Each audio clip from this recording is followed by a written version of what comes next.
ನಮಸ್ತೆ ಎಲ್ರಿಗೂ. ಇವತ್ತು ನಾನು ಚೆಕ್ ಬೌನ್ಸ್ ಪ್ರೊಸೀಜರ್ನ ಎಕ್ಸ್ಪ್ಲೇನ್ ಮಾಡ್ತೀನಿ. ನಾನು ಇವಾಗ ಆಲ್ರೆಡಿ ನೋಟ್ ಆ್ಯಂಡ್ ಅದ್ರ ಟೈಮ್ ಬಾರ್ನ ಎಕ್ಸ್ಪ್ಲೇನ್ ಮಾಡಿರೋ ವಿಡಿಯೋ ಯೂಟ್ಯೂಬ್ ಆ್ಯಂಡ್ ನನ್ನ ಇನ್ಸ್ಟಾಗ್ರಾಮ್ ಪೇಜಲ್ಲಿದೆ. ಪ್ಲೀಸ್ ಹೋಗಿ ಚೆಕ್ ಮಾಡಿ.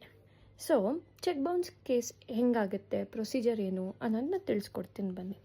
ನೀವು ಯಾವಾಗಲಾದರೂ ಒಂದು ವಸ್ತುನ ಸೇಲ್ ಮಾಡಿದಾಗಲಿ ಅಥವಾ ಸರ್ವಿಸ್ ಪ್ರೊವೈಡ್ ಮಾಡಿದಾಗೆ ಆಗಲಿ ಅವ್ರು ಸುಮ್ಮನೆ ದುಡ್ಡು ಕೊಟ್ಟು ಇನ್ ರಿಟರ್ನ್ ಚೆಕ್ನ ಇಸ್ಕೊಂಡಿರ್ತೀರ. ಆ ಚೆಕ್ನ ಬ್ಯಾಂಕಿಗೆ ಹೋಗಿ ಹಾಕ್ತೀರ ಆನ್ ದಟ್ ಪರ್ಟಿಕ್ಯುಲರ್ ಡೇಟ್.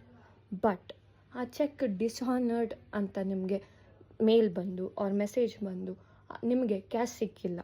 ಆಗ ಏನು ಮಾಡಬೇಕು ಅಂದರೆ ಯೂಶ್ವಲಿ ಆ ಟೈಮಲ್ಲಿ ಬ್ಯಾಂಕ್ 15 ಡೇಸ್ ಟೈಮ್ ಕೊಡ್ತಾರೆ. ನಿಮ್ಮ ಪೇಯಿ ಯಾರಿದ್ದಾರಲ್ಲ ಅವರು ಬ್ಯಾಂಕಿಗೆ ಆ ಅಮೌಂಟ್ನ ವಿತ್ ಫೈನ್ನ ಕಟ್ಟೋಕ್ಕೆ.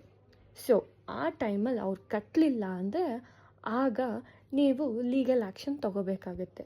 ಆವಾಗ ನೀವು ನಿಮ್ಮ ಅಡ್ವೊಕೇಟ್ ಹತ್ರ ಹೋಗಿ ಲೀಗಲ್ ನೋಟಿಸ್ನ ಡ್ರಾಫ್ಟ್ ಮಾಡಿಸಿ ಕಳಿಸ್ಬೇಕಾಗತ್ತೆ. ಯೂಶ್ವಲಿ ಅದನ್ನು RPADಲಿ ಕಳಿಸ್ತಾರೆ. ಈ RPAD ಏನು, ಲೀಗಲ್ ನೋಟಿಸ್ ಹೇಗೆ ಡ್ರಾಫ್ಟ್ ಮಾಡೋದು, ಇವನ್ನೆಲ್ಲ ಇನ್ನೊಂದು ವಿಡಿಯೋದಲ್ಲಿ ಹಾಕ್ತೀನಿ ನಾನು. ಸೊ RPAD ಹಾಕೋದಕ್ಕೆ ಮೇನ್ ರೀಸನ್ ಏನು ಅಂದರೆ ನಿಮ್ಗೊಂದು ಅಕ್ನಾಲೆಜ್ಮೆಂಟ್ ಸಿಗುತ್ತೆ. ಆ ಮೆಮೊ ಆದಮೇಲೆ 30 ಡೇಸ್ ಟೈಮಲ್ಲಿ ನಿಮ್ಮ ಪೇಯಿ ಏನಿದಾರಲ್ಲ ಅವರು ಆ ಲೀಗಲ್ ನೋಟಿಸ್ಗೆ ರಿಪ್ಲೈ ಮಾಡಬೇಕು. ಆಗ ಮಾಡಿಲ್ಲ ಅಂದರೆ ಪ್ಲಸ್ 15 ಡೇಸ್ ನೀವು ವೆಯ್ಟ್ ಮಾಡಬೇಕಾಗತ್ತೆ. ಸೊ ಇನ್ ದಟ್ 45 ಡೇಸಲ್ಲಿ ನಿಮ್ಗೆ ಯೂಶ್ವಲಿ ಸಮ್ಟೈಮ್ಸ್ ಪೇಯಿ ಕೊಟ್ಬಿಡ್ತಾರೆ. ಕೊಟ್ಟರೆ ವೆಲ್ ಆ್ಯಂಡ್ ಗುಡ್. ಕೊಟ್ಟಿಲ್ಲ ಅಂದರೆ ಏನು? ಕೊಟ್ಟಿಲ್ಲ ಅಂದಾಗ ನೀವು ಕಂಪ್ಲೇಂಟ್ ರೇಸ್ ಮಾಡಬೇಕಾಗುತ್ತೆ. ಯೂಶ್ವಲಿ ನಿಮ್ಮ ಜ್ಯೂರಿಸ್ಡಿಕ್ಷನಲ್ಲಿರೋ ಮೆಜಿಸ್ಟ್ರೇಟ್ ಹತ್ರ ಹೋಗಿ ನೀವು ಈ ಕಂಪ್ಲೇಂಟ್ ಅನ್ನೋದನ್ನ ರೇಸ್ ಮಾಡ್ತೀರಾ. ರೇಸ್ ಮಾಡಿದ್ಮೇಲೆ ಟ್ರಯಲ್ಸ್ ಪ್ರೊಸೀಡಿಂಗ್ ಸ್ಟಾರ್ಟ್ ಆಗುತ್ತೆ. ಈ ಪ್ರೊಸೀಡಿಂಗಲ್ಲಿ ಏನೇನಿರುತ್ತೆ ಅಂದರೆ ನೀವು ಆಲ್ರೆಡಿ ಲೀಗಲ್ ನೋಟಿಸ್ ಕಳಿಸಿದ್ದೀರಾ, ಬಟ್ ನಿಮ್ಮ ಲೀಗಲ್ ನೋಟಿಸ್ಗೆ ಅವರು ರಿಪ್ಲೈ ಮಾಡಿರೋದು. ಬಟ್ ಕೋರ್ಟ್ ಸಮನ್ಸ್ ಅನ್ನೋದನ್ನ ಕಳಿಸುತ್ತೆ. ಆಗ ಅವ್ರು ರಿಪ್ಲೈ ಮಾಡಲೇಬೇಕಾಗುತ್ತೆ.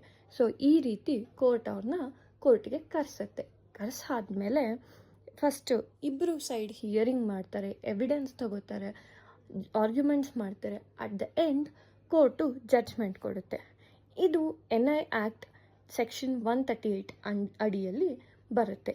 ಇಷ್ಟೇ 8 ಸಿಂಪಲ್ ಸ್ಟೆಪ್ಸಲ್ಲಿ ಚೆಕ್ ಬೌನ್ಸ್ ಕೇಸ್ ಹೇಗಾಗುತ್ತೆ ಅಂತ ನಿಮಗೆ ತಿಳಿಸ್ಕೊಟ್ಟಿದ್ದೀನಿ. Thank you. ಆ್ಯಂಡ್ ಇದೇ ಥರ ಇನ್ನೂ ಕೆಲವು ಮಾಹಿತಿಗೋಸ್ಕರ ನನ್ನ ಯೂಟ್ಯೂಬ್ ಚಾನಲ್ನ ಸಬ್ಸ್ಕ್ರೈಬ್ ಮಾಡಿ.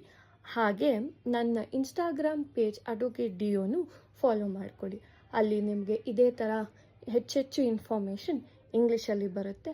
ಹಾಗೆ ಸುಮಾರು ಇನ್ಫಾರ್ಮೇಷನ್, ಲೀಗಲ್ ಅಪ್ಡೇಟ್ಸ್ ಆಗಿರ್ಬೋದು, ಜಾಬ್ ಅಪ್ಡೇಟ್ಸ್ ಆಗಿರ್ಬೋದು, ಪ್ರತಿಯೊಂದು ಪೋಸ್ಟ್ ಮಾಡ್ತೀನಿ.